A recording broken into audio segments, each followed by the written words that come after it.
Olá pessoal, estamos aqui mais uma vez para a gente dar continuidade à nossa aula sobre as exposições, né, do Evangelho de João. A gente está no capítulo 1 e essa perícope vai do 29 até o 34. Ah, a gente já viu a respeito do prólogo de João capítulo 1 até o versículo do 1 ao versículo 18, que fala do verbo, é, e esse verbo se encarna, né? O verbo que estava com Deus e que era Deus e que se encarnou, e nós vimos a sua glória como a glória do unigênito do Pai, cheio de graça e de verdade. E é interessante que João ele está apresentando agora o caráter de Cristo, a pessoa de Jesus Cristo, da onde que ele veio, porque por que que ele é divino, né? Enfim, ele está apresentando no seu prólogo que vai até o versículo de número 34. Não só o 34, mas depois, a partir do 35 até o final do capítulo 1, ele também dá algumas características, né? Mas o foco maior aí é pela questão dos seus primeiros discípulos, na verdade, mas do versículo 1 até o versículo 34, entenda como uma continuidade, tá bom? Mesmo que são perícopes diferentes, tratam-se de assuntos diferentes, situações diferentes, mas entenda como um conjunto, ok? João está apresentando a pessoa de Jesus Cristo, ok? Então, quando você olhar o versículo 1 até o versículo 18, você vai analisar a questão do prólogo e da apresentação de João como Jesus sendo o verbo e da onde esse verbo sai, ok? E para aonde ele chega. Então, assim, ele está apresentando aqui, se a gente olhar, ó, no princípio era o verbo estava com Deus e o verbo era Deus. Então, ele trata a questão de que onde que esse verbo estava, quem é esse verbo, certo? E ele vai destrinchando as questões de revelar a pessoa de Jesus como sendo esse verbo, que é o próprio Filho unigênito do Pai, mas também é Deus. Eles são uma só essência, certo? Então, essa apresentação, ela começa no versículo 1, mas ela não para só no versículo 18. Todo o capítulo 1, praticamente, a gente vai ver João apresentando as credenciais que comprovam que Jesus é o Verbo, tá? Entenda, todo o todo o livro de João é João apresentando a biografia, a pessoa de Jesus de uma forma, de um viés diferente dos sinóticos, né? Dos sinóticos. Só que o capítulo 1, ele traz a apresentação desse verbo encarnado, tá? Então, é bem prático a gente entender como uma sequência. Em que sentido? João está no seu prólogo. Ah, mas vai até o versículo 18. É uma perícope, foi separado, ok. Mas, se a gente analisar todo o contexto do capítulo 1, a gente vai ver que João está apresentando as credenciais. É como se fosse o Mateus, o Lucas e o Marcos que apresentam o nascimento de Jesus, ok? Então, João está apresentando a origem desse Jesus, as suas primeiras características, por que que ele é divino, entendeu? De uma forma mais exaustiva, digamos assim, né?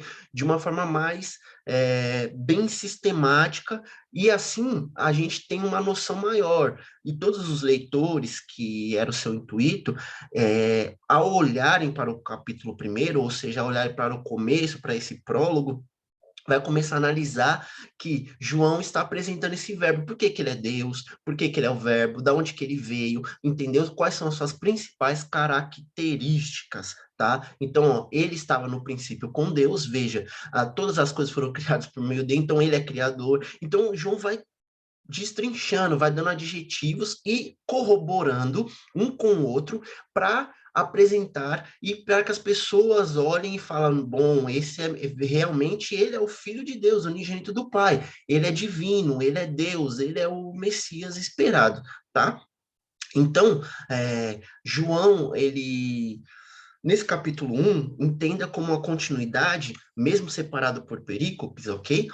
Para que a gente tenha um melhor entendimento. Então, a gente sempre arremete para o prólogo, para o início, né? O capítulo 1, versículo 1 a 34, a gente sempre, até encerrar o capítulo 1, a gente sempre vai dar uma retomada, vai olhar para os versículos 1, 2, 3, 4, até os 18, depois a segunda parte, do 19 até o 28, e assim vai, tá? Para o quê? Para a gente ter uma linha de raciocínio, tá? Então, quando a gente chegar, por exemplo, no capítulo de número 20, no capítulo de número 21, quando a gente encerrar o Evangelho de João, ou embora esteja na metade, vamos dizer assim e tal, quando a gente chegar nessas partes, a gente vai sempre olhar e falar assim: João está falando isso para apresentar a figura de Jesus, como no capítulo 1, entende? Aí vai fazer mais sentido, o texto vai fluir com maior naturalidade para nós, tá bom? Então vamos lá. Hoje, versículo 29 até o versículo 34. Agora a gente vai tratar sobre a questão de como João ele vê e apresenta a pessoa de Jesus quando Jesus vem para ser batizado. Ok? Então, anteriormente, João está tratando de questões que ele analisou andando com Jesus, certo? O João evangelista, tá? E o testemunho de João Batista, baseado na história que ele já conhecia, certo? Agora, o João Batista, ele vai se referir a Jesus de uma forma num ambiente batismal. Agora João Batista está vendo Jesus pessoalmente, está vindo ao encontro dele, ele tem uma revelação divina de que Jesus é o Filho de Deus. Então, agora o João evangelista, o que escreve o evangelho, né? O João discípulo, apóstolo de Cristo, ele vai se referir a João Batista como uma pessoa, agora ele vê Jesus vindo na sua direção, anterior ao batismo e posterior ao batismo, tá? Nós vemos que anteriormente, olha, se a gente olhar no versículo até o 28 aqui, a gente olhar a segunda perícope, João ele está falando que não é o Cristo, que ele não é um dos profetas, que ele não é Elias, não é verdade? Mas ele está batizando com água, mas ia vir um que ia batizar com o Espírito Santo, certo? Qual não são dignos de desatar a sandália dos seus pés, enfim. Ele está tratando sobre essas questões, certo? O testemunho de João Batista referente a Jesus. E o testemunho dele mesmo, eu não sou o Messias, eu não sou Elias, eu sou só uma voz do que clama no deserto, certo? Então, agora, a partir do versículo 29, ele vê Jesus vindo ao seu encontro, tá? Então, ele recebe a revelação, ele confirma a revelação que ele recebe, dizendo o seguinte, versículo 29, no dia seguinte, o que é esse dia seguinte, né? É em relação ao testemunho anterior dele, que ele fala que ele recebe visita de pessoas enviadas dos fariseus, lembra-se disso? Ele recebe essa visita, e aí o que ocorre? Perguntou para ele: Você é o Cristo? Ele diz: Não sou. Você é Elias? Não sou. Você é profeta? Não sou. Então, o que você diz de si mesmo para que a gente possa voltar e dizer para quem nos enviou, né? Porque a pergunta era: Quem é esse homem? O que esse João Batista está querendo, né? Da onde que ele veio? Em outras palavras, né? Ele é o Messias, então, porque os fariseus, né, a parte lá do Sinédrio, enfim, estavam muito preocupados com João, porque ele estava levando muitas multidões, né? As pessoas ouviam o seu discurso, as pessoas eram batizadas, enfim. Então, ele tinha muitos discípulos, tinha seguidores, então isso preocupou o Sinédrio. Então, eles enviam, né, pessoas para perguntar a João quem que ele era, né? Porque com que autoridade você faz isso? Enfim, fizeram para Jesus também as mesmas perguntas quando Jesus começa a desenvolver o seu ministério, tá? Então João ele responde: eu não sou Elias, eu não sou um profeta, eu não sou Messias, mas eu sou da voz que clama no deserto. Então, eu batizo com água, porque perguntaram para ele por que você batiza, então, né? Se você não é o Messias, se você não é o Cristo. Ele falou, eu batizo com água, mas vai vir um que vai batizar com o Espírito Santo com fogo. Vai vir um que eu não sou digno nem de desatar a sandália dos seus pés, tá? Então, depois disso, isso está ocorrendo em Betânia. Lembra-se que tem duas Betânias, uma Betânia onde mora Lázaro, Marta e Maria, onde Jesus passa uma boa parte na sua semana final, antes de ser crucificado, né? E tem a Betânia, que é a beira do Jordão, onde João está batizando, né? Ao redor do Jordão ali, que é uma outra Betânia que já é mais um pouco distante de Jerusalém, tá? Então, assim, ele está batizando lá, e aí é feita essa pergunta, ele responde que não é o Cristo, não é Elias, não é um dos profetas, mas simplesmente ele é a voz do que clama no deserto, e batiza porque quem o enviou disse que era para ele batizar com água, mas existia um que iria batizar posteriormente com o Espírito e com fogo, tá? Aí no dia seguinte a isso, né, João tá lá de novo batizando, né, pregando arrependei-vos, enfim, nós sabemos o teor da sua mensagem, e o que ocorre? Viu João a Jesus, que vinha para ele, e disse, eis o Cordeiro de Deus, que tira o pecado do mundo. Gente, eu vou me prender no versículo 29, um pouco aqui, para a gente entender alguns aspectos, tá?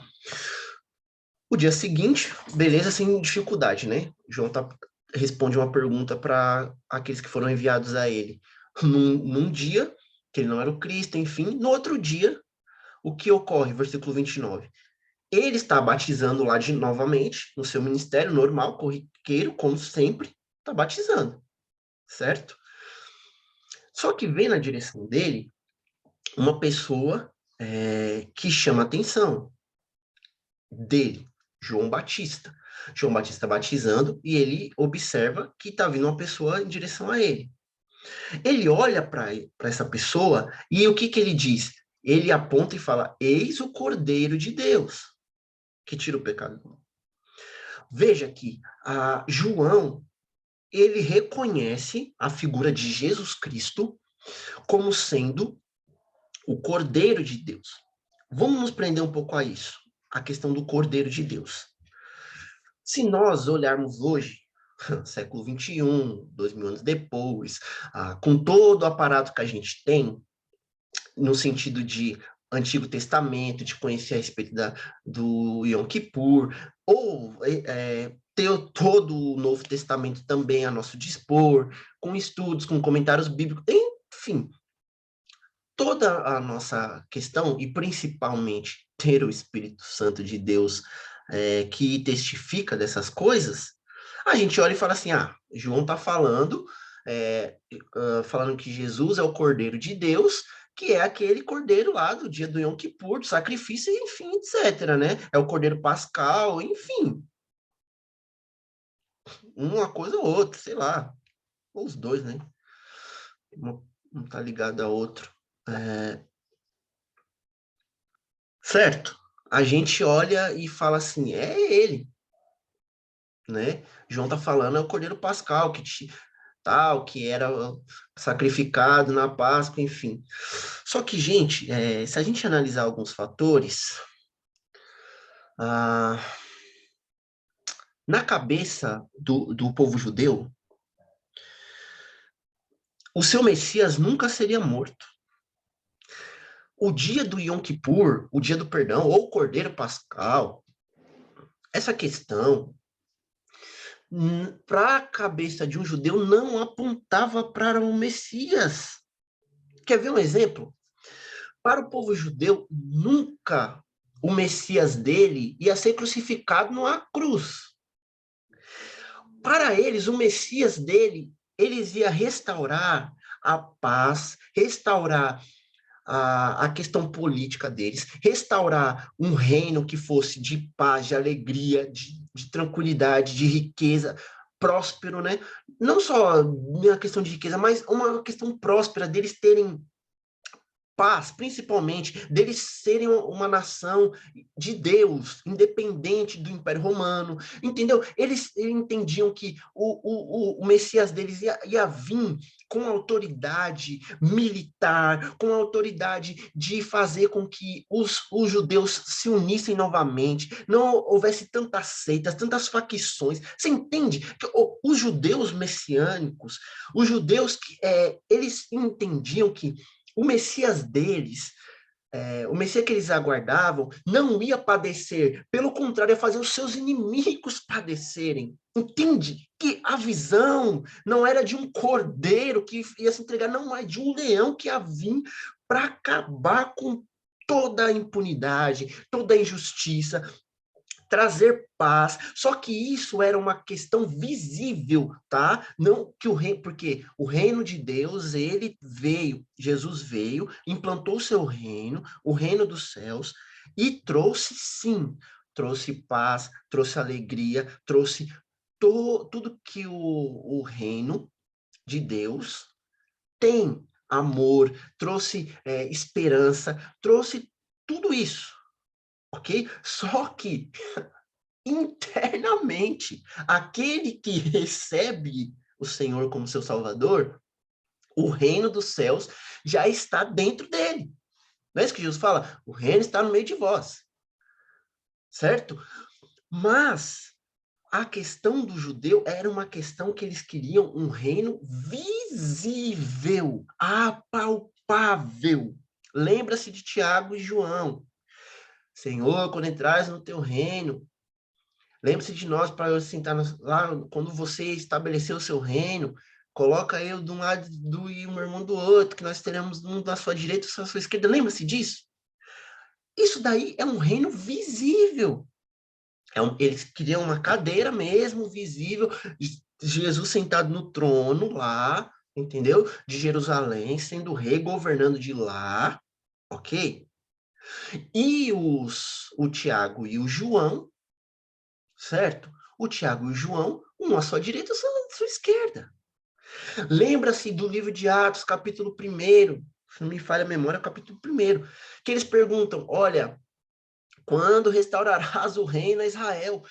Eles não estavam falando de nada invisível, de nada interno, nada disso. Eles estavam falando de uma questão externa. A última semana de Jesus, no domingo anterior à sexta-feira que ele é crucificado, que ele entra em Jerusalém como rei, todo mundo esperava, todos esperavam que ele ia entrar como rei, ia pegar e falar assim, peguem armas e vamos derrubar o Império Romano, vamos pôr eles para correrem e vamos aqui estabelecer o reino. Era essa a expectativa, tá? Então essa questão de... Gente, o Paulo fala, maldito aquele que é pregado numa cruz. A pessoa que era crucificada, ele era o pior bandido que existia. Então, você imagine alguém morrer, o Messias, o seu rei, o Davi esperado, né? Aquele Davi, aquele que vinha da descendência de Davi, que estabeleceu o reino perfeito, né? Ele ser um cordeiro que ia ser morto, um cordeiro pascal. Não tinha essa imagem de Messias, porque para nós é muito fácil a gente olhar e falar, ah lá, ó, tá falando do cordeiro pascal, tá falando do dia do Yom Kippur, que tira o pecado, aquela coisa. Mas para um judeu não era essa mentalidade. O que João Batista está dizendo é uma anomalia para os judeus, tá? É uma anomalia. Por quê? Porque o Messias deles não era para descer, tá? Por mais que eles tinham a ideia, por exemplo, ao servo sofredor, para eles não era entendimento do Messias deles, você entende? Eles fizeram uma outra roupagem, uma outra interpretação daquilo, tá? Não vou entrar nos méritos aqui agora, mas assim, gente, o que eles queriam? Um reinado de paz, um reinado sem guerra, um reinado que a paz reinasse em Israel, que eles pudessem trabalhar, que eles pudessem fazer tudo livremente, livre comércio, ter um reino abastado, um reino igual de Davi lá, onde a riqueza reinava, onde a paz reinava, onde as crianças eram bem alimentadas, onde as famílias eram prósperas, as famílias estavam em paz, o povo judeu entre si, eles eram em paz, eles, sabe? E tinha um governante que apontava o caminho, que direcionava, sabe? Que vencia as suas guerras, os seus embates. Era essa a questão que trazia esperança para eles, que regia com cetro de ferro, tá? Era essa a expectativa. Grande parte, tipo assim, a maior parte, né? Era um reino visível, tá? Quando João Batista fala, eis o Cordeiro de Deus, o povo olha e fala, o que João está querendo dizer? O que João Batista está querendo dizer? Tá? É diferente de nós. É claro que João Batista, ele está revelando algo que foi dado pelo Espírito Santo a ele. Então é diferente, né? É uma novidade, é algo novo que foi dado para ele. Nós vamos ir mais para frente, até o João Batista, ele vai explicar essa questão. Veja bem,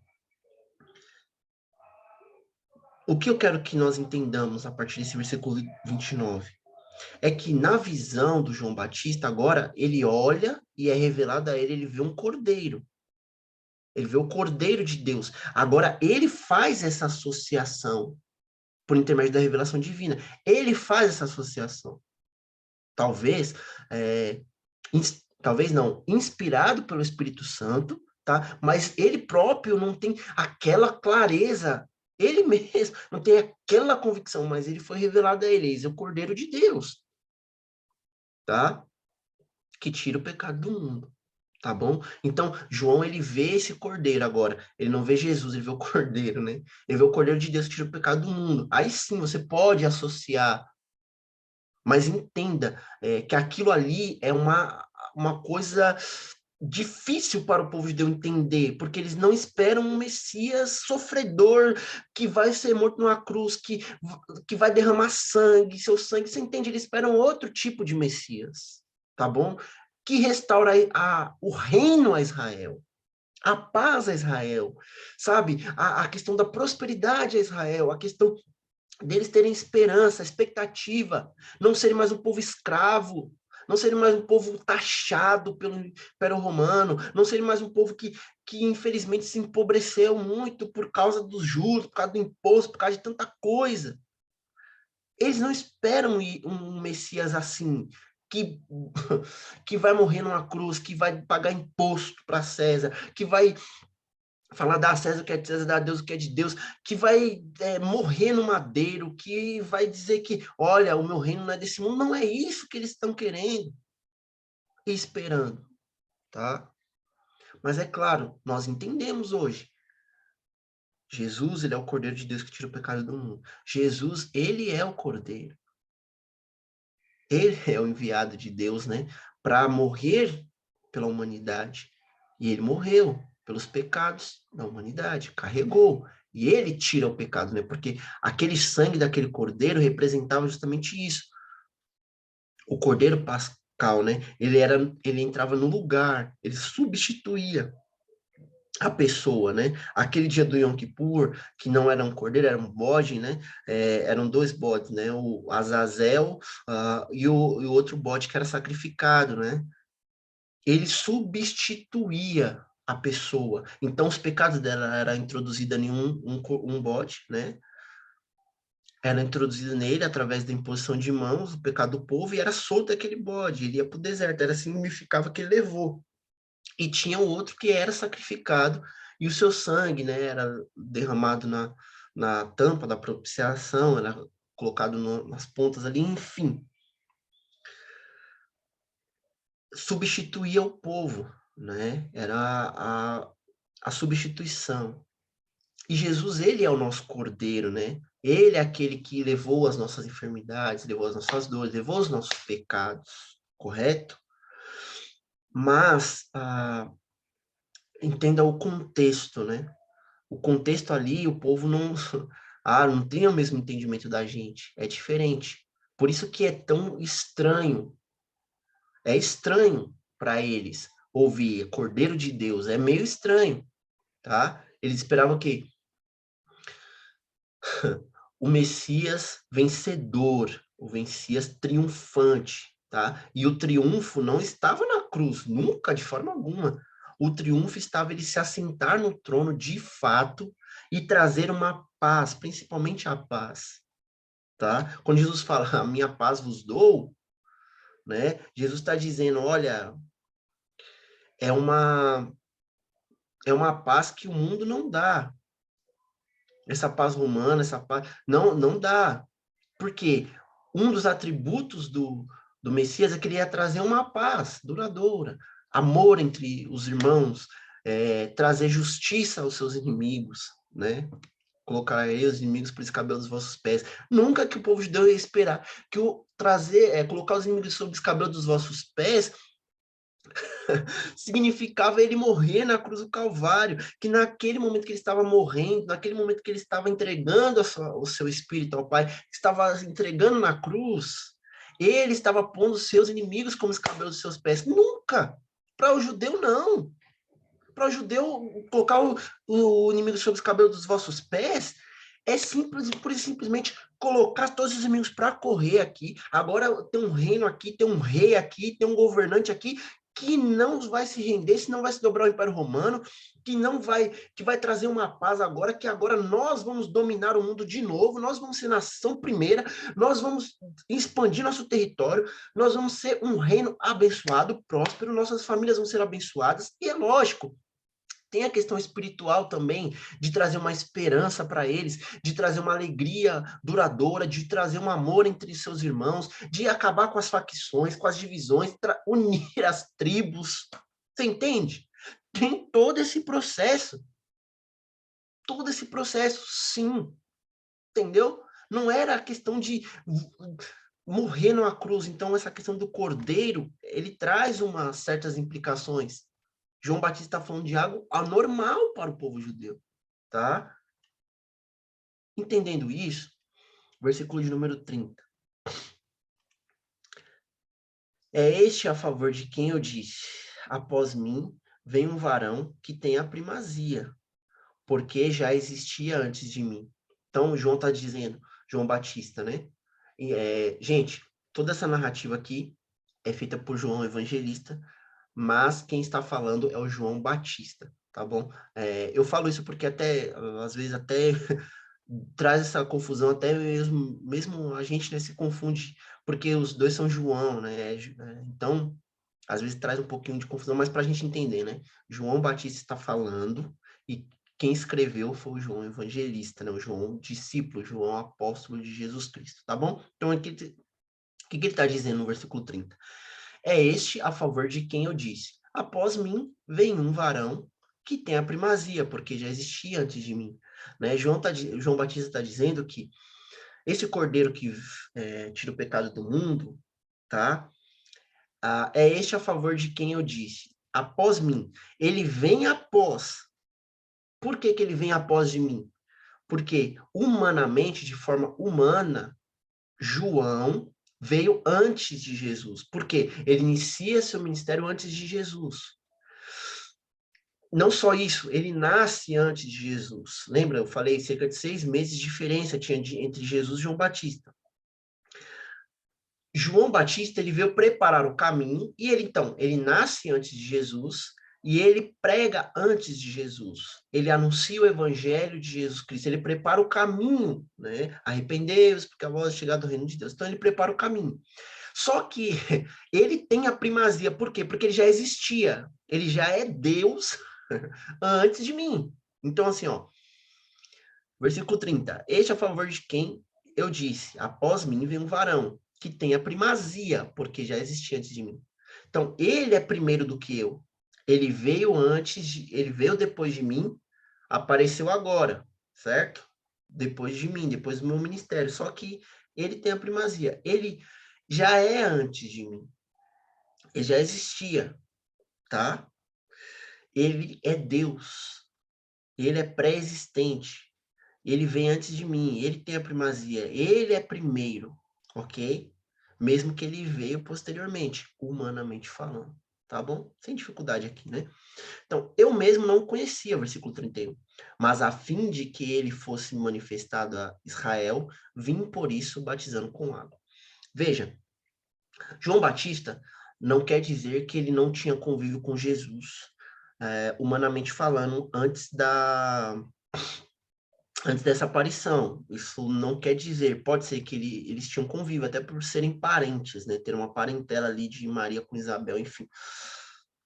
Tem um certo grau de parentesco ali, tá bom? Mas o que João está dizendo, o João Batista, é que até esse momento não tinha sido revelado a mim que ele era o Messias, que ele era o enviado de Deus, que ele era o ungido do Senhor. Tá? Então, eu mesmo não conhecia, eu não sabia quem era.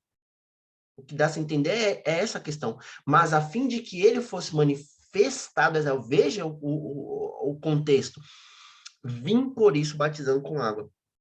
Veja bem, João Batista, ele não sabia quem era a pessoa, ele sabia que havia um que ia vir e que quando fosse para ser batizado, o Espírito ia descer, ele vai explicar aqui mais para frente. Mas a pessoa, quem que era, João Batista não sabia. Eu não conhecia, não sabia quem era. Mas eu continuei e vim batizando. Por quê? Porque chegaria o momento em que essa pessoa ia ser revelada a Israel. Então, por isso que João está vindo batizando.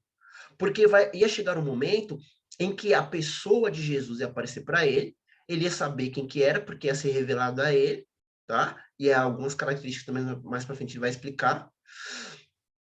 E o que ocorre? Essa pessoa, ele tinha que testemunhar dela para que fosse revelada a Israel. Esse é o Cordeiro de Deus que tira o pecado do mundo, esse é o Messias, esse é o enviado, esse é o ungido de Deus, tá? E João testemunhou, dizendo: viu o Espírito descer do céu como pomba e pousar sobre ele. Eu não conhecia o versículo 33, porém, quem me enviou a batizar com água me disse: aquele sobre quem vires descer e pousar o Espírito, esse é o que batiza com o Espírito Santo. Então, vamos lá.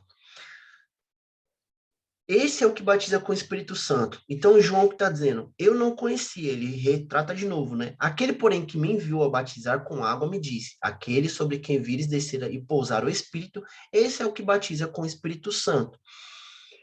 Olha, João, evangelista, né? Ele não retrata a questão do batismo, tá? Ele não trata o acontecimento, o evento, né?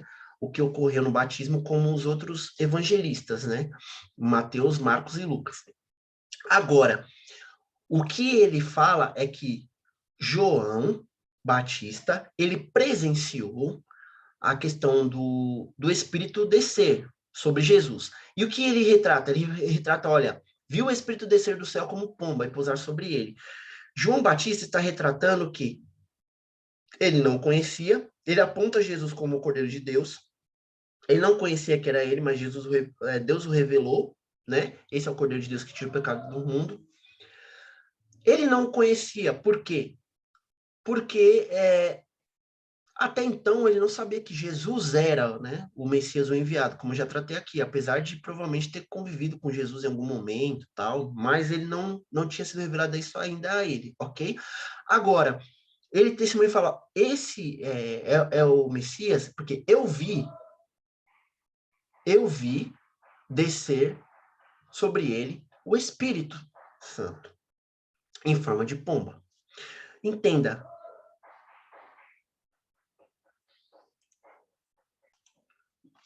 Então, o João, ele vê o Espírito descer em forma de pomba. E ele afirma que aquele que o enviou a batizar disse: aquele que você vir descer um Espírito em forma de pomba, esse é o homem, esse é o enviado, esse é o ungido, né? Esse é o Messias. Então, o que que acontece? Aqui no versículo 33, ele fala assim: eu não conhecia. Aquele, porém, que me enviou batizar com água me disse: aquele sobre quem vires descer e pousar o Espírito, esse é o que batiza com o Espírito Santo. Então, ele está pregando. E ele fala: eu não sou Messias, certo? Só que vai vir um que vai batizar com o Espírito Santo com fogo. Batizo só com água. Ok? Batizo com água para o arrependimento. Mas vai vir um que vai batizar com o Espírito Santo e com fogo. Beleza. Como ele sabia quem que era que batizaria com o Espírito Santo com fogo? Deus o revelou e disse, olha, aquele quando você batizar, e aquele que você vir descer o Espírito Santo sobre ele, pousar sobre ele, esse batiza com o Espírito Santo, tá? Esse batiza com o Espírito Santo. Veja bem, João Batista, quando ele batiza Jesus, né, o Espírito Santo desce em formato de pomba, né, em forma de pomba, simbolizando o Espírito Santo ali, é um símbolo, né, um dos símbolos do Espírito Santo. Então ele desce em forma de pomba. E o Espírito Santo repousa sobre Jesus, né? Não é que a pomba pousou em Jesus e ficou ali, não é isso. Simbolizava o Espírito Santo ali.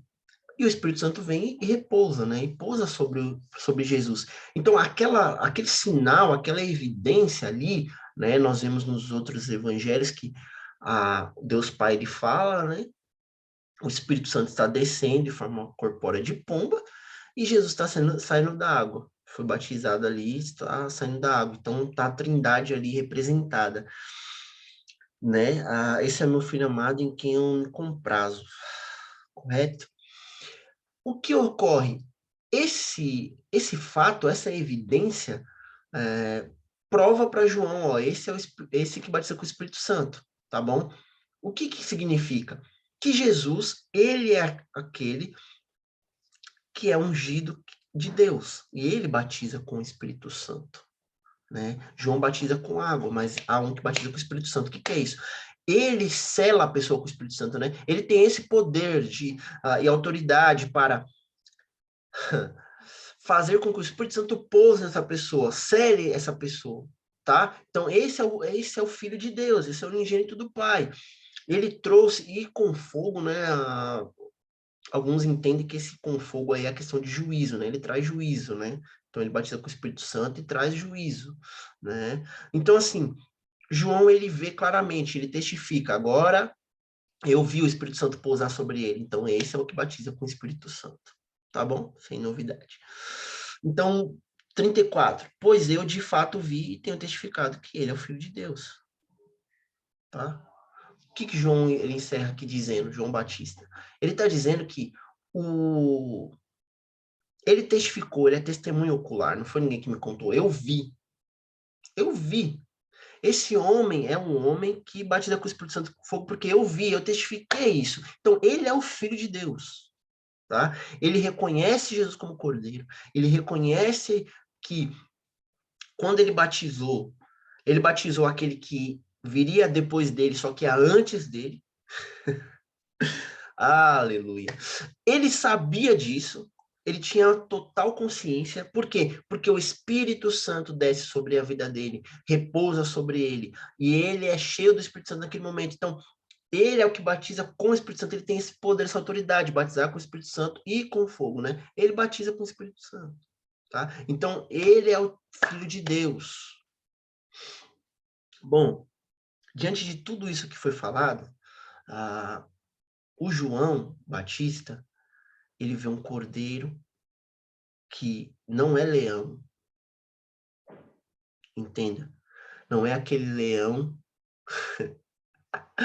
que todo mundo esperava, né? Os judeus esperavam, né? Aquele governador, aquele homem, né? Não, ele veio como servo sofredor, né?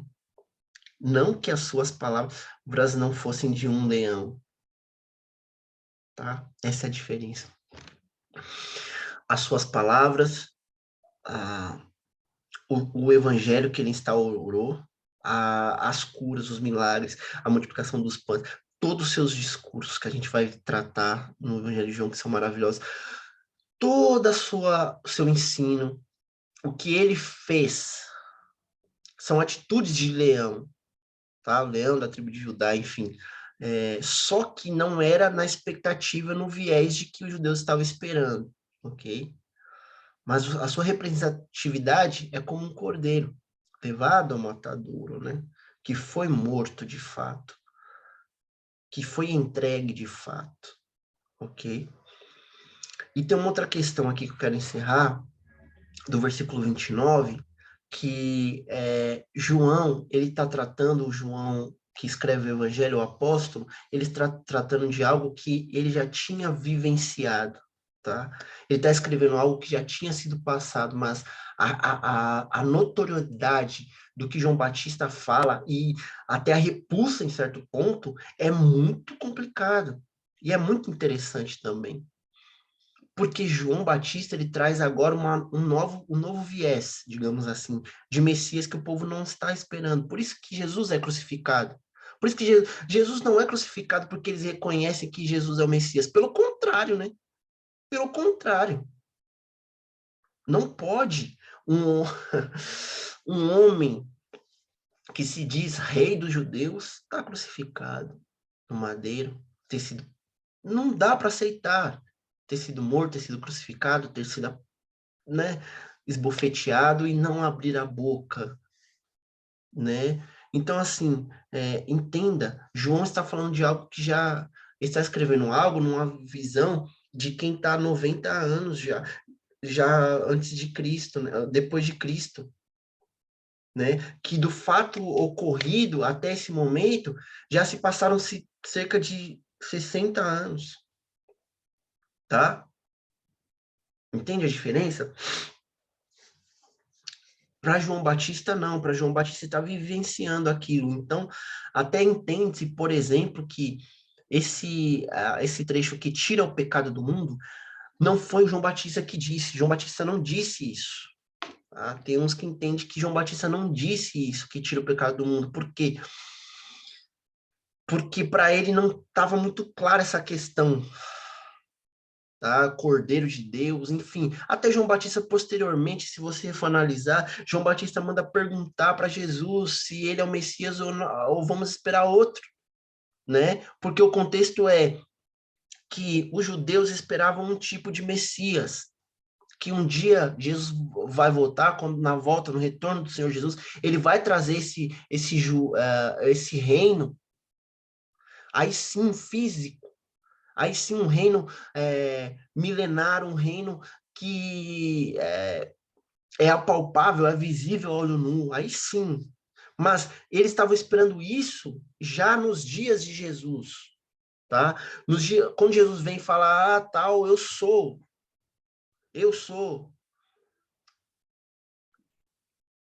Eles estão esperando agora sim, nós vamos pegar, então vamos pegar em armas, então vamos estabelecer um reino próspero, um reino que todas as nações da terra olhem para a nação de Israel, olhem para a nação de Judá, olhem para Jerusalém e vejam um modelo de reino, né? Mas eles não viram isso. João Batista, o próprio João Batista lá no cárcere e tal, esperando ele ser liberto a qualquer momento por Jesus. Por isso que ele fala, olha, você é o Messias ou espera outro? Então, e Jesus mostra, olha, o modelo aqui, os cegos enxergam, os coxos andam, os mudos falam. E é anunciado o reino.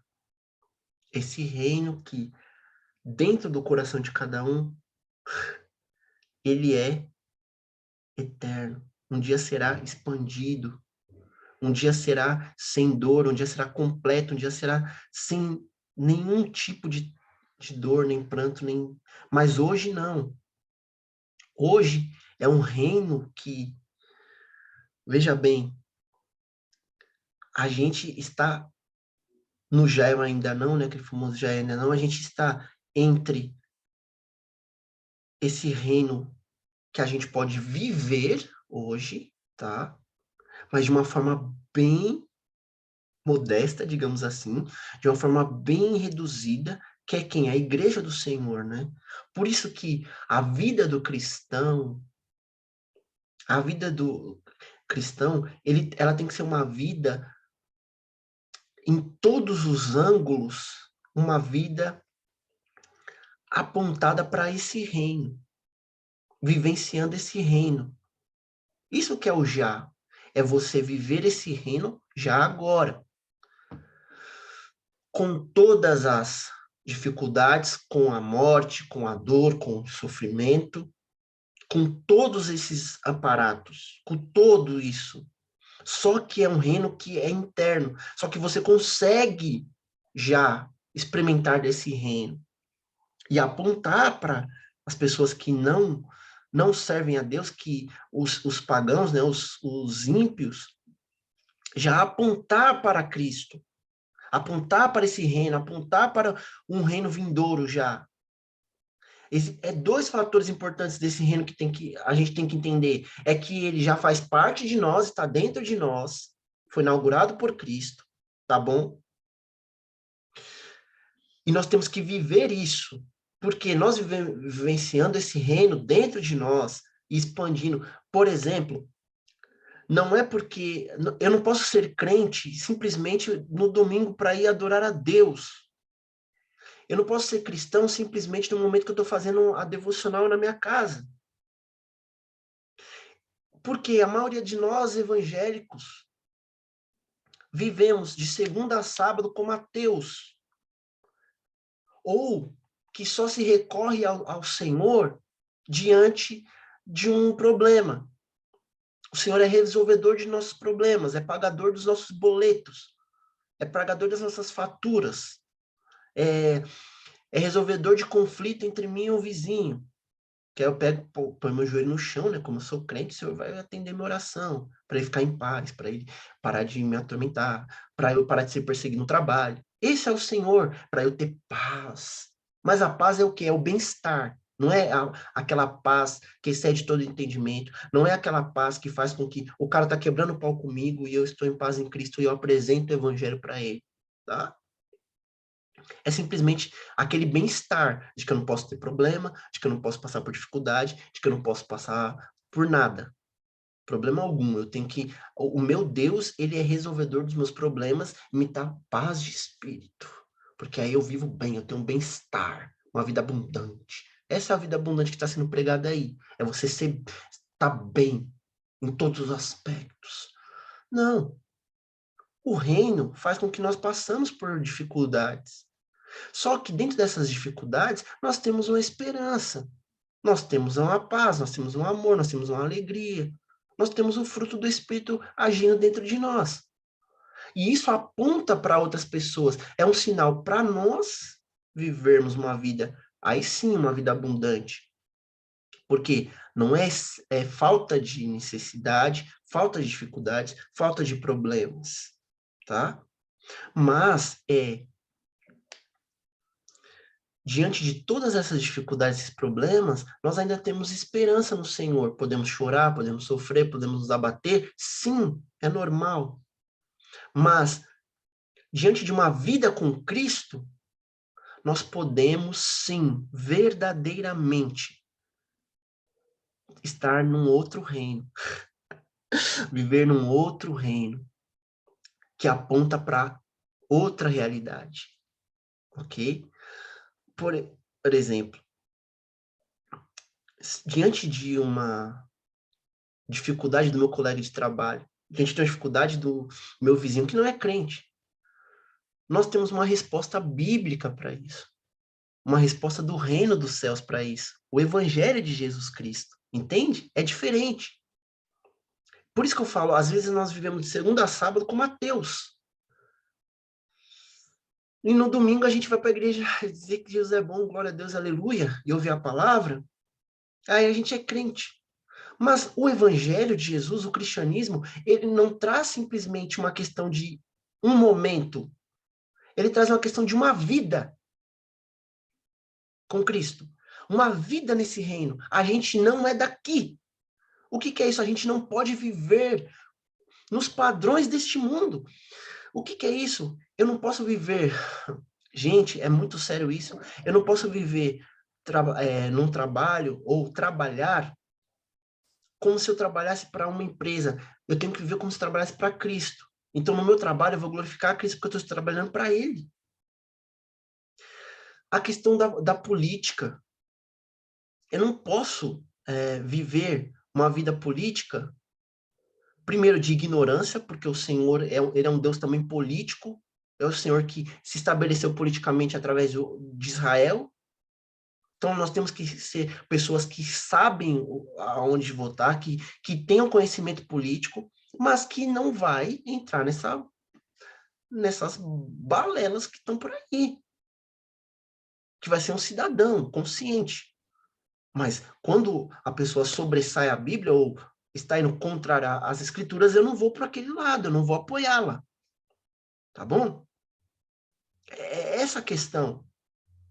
Eu, como cidadão, vou votar, vou apoiar, vou enquanto está indo coerente com as escrituras, mas entre a escritura e o meu político, entre as escrituras e o sistema, eu vou para as escrituras, eu escolho as escrituras.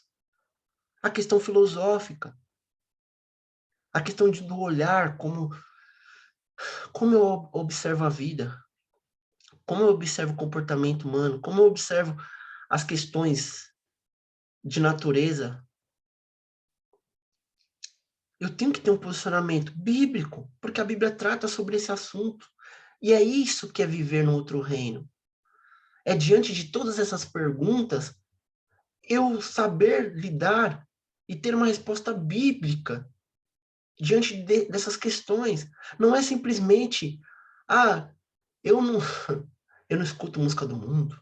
Ah, eu não, meu Deus do céu. Eu oro, eu jejuno, não sei o quê. Aí, mas no meu trabalho, poxa vida, eu vivo outra vida. Eu só vivo uma vida de reino quando estou na igreja. Não, o reino dos céus está no meio de vós. Sabe o que é você viver? É a mesma coisa, você viver numa comunidade, né? Ou vamos dizer, no bairro. Vou pegar o Recanto dos Victos. Você vive no Recanto dos Victos, numa sociedade totalmente diferente do que é no resto do mundo. Você entende isso? Por exemplo, no bairro do Atalaia, a pessoa vive de uma forma. Eles vivem uma comunidade diferente. No bairro do não sei das quantas, é outra comunidade. Mas no Recanto dos Victos, a gente vive uma outra comunidade. É uma vida diferente. O convívio é diferente. O jeito de falar é diferente. O jeito de andar é diferente. O jeito de pensar é diferente. Por quê? Porque nós estamos saturados da Bíblia, não saturados, né, mas preenchidos com a Escritura. E o nosso reino é diferente do reino do outro. É isso que João Batista está dizendo, olha, agora esse cordeiro tira o pecado do mundo. E ele traz um reino.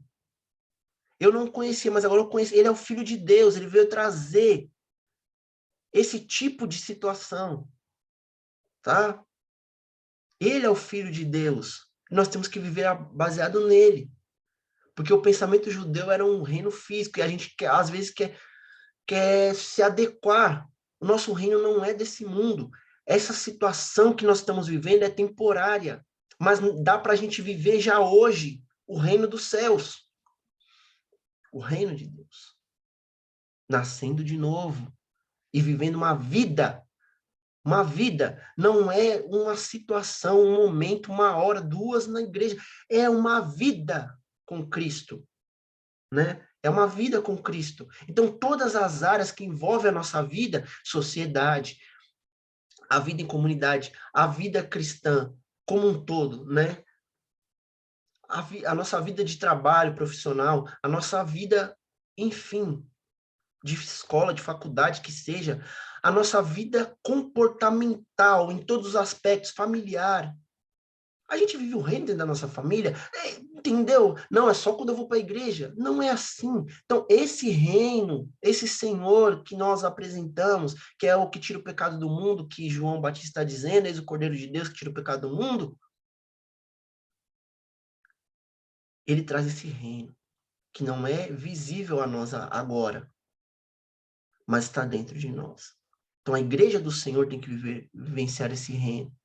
Por que que você não, por que que você não pratica tal coisa? Por que que você fala diferente? Alguém já perguntou para um de nós? Por que que você fala diferente? Mas por que que você atravessa na faixa de pedestre? Por que que você usa cinto de segurança sendo que não tem nenhum policial olhando? Olha, você entende que isso daí... Aí você fala, Natan, atravessar na faixa. Natan, colocar o cinto de segurança. Gente, se a gente não consegue observar as leis humanas, se a gente não consegue viver uma vida reta, íntegra, em todos os aspectos da nossa vida, como é que a gente vai vivenciar o reino dos céus aqui? A gente não, sabe, a gente pensa que eu dei um exemplo simples. A gente pensa que o cinto de segurança é para a gente não levar multa. A gente tem que pôr para não levar multa, para o guarda não pegar, para o policial não pegar. Você entende? A gente está muito longe da. Eu estou citando um exemplo básico de trânsito, que é corriqueiro para cada um de nós. Mas o cinto de segurança é para proteger a gente de nenhum possível, num eventual acidente, ele segurar a gente para não ser lançado para fora do carro e a probabilidade de morte é muito maior. Você entende? Está lá na legislação, tem que usar o cinto. Não está na legislação que você tem que colocar o cinto para o guarda não te multar. Está na legislação para você se guardar. É cinto de segurança. Atravessar na faixa de pedestres, por quê? Porque o risco de você ser atropelado fora da faixa é muito maior. Não que você não vá ser atropelado, não pode ser atropelado na faixa de pedestre. Mas quando você descumpre isso, você está indo fora da lei. E se você está fora da lei, você é marginal. Você entende que quando a gente minimiza os pecados, né? Os pecadinhos, isso é pecado. Não, não, para. A gente simplesmente está indo contra as escrituras, irmãos, e não estão vivendo, meus queridos. Não estamos vivendo o reino dos céus. Infelizmente. O povo judeu estava olhando uma coisa, e nós estamos olhando de outra forma. Mas, da mesma forma, as duas são equivocadas. O reino de Deus está no meio de vós. É esse Cordeiro de Deus que tira o pecado do mundo que veio trazer esse reino para as nossas vidas. Guarde isso. Observa, vamos observar a nossa vida, vamos fazer um momento de reflexão para as nossas vidas, para dentro, né? De segunda a sábado, nós temos vivido como cristãos, nós temos falado como cristãos, nós temos andado como cristãos, nós temos verdadeiramente glorificado ao Senhor através desse reino? Será? É para nós refletirmos. Bom, essa foi a aula de hoje. Que nós possamos entender que o Cordeiro, ele é o que tira o pecado do mundo e ele vai trazer um reino diferente. E João viu isso, olha, ele batiza com o Espírito Santo. Ele que é o que batiza, né? Ou seja, ele que sela, ele que foi aos céus, né? E enviou o Consolador, e ele que batiza com o Espírito Santo, tá? Que Deus em Cristo os abençoe. E até a próxima aula, querendo Deus.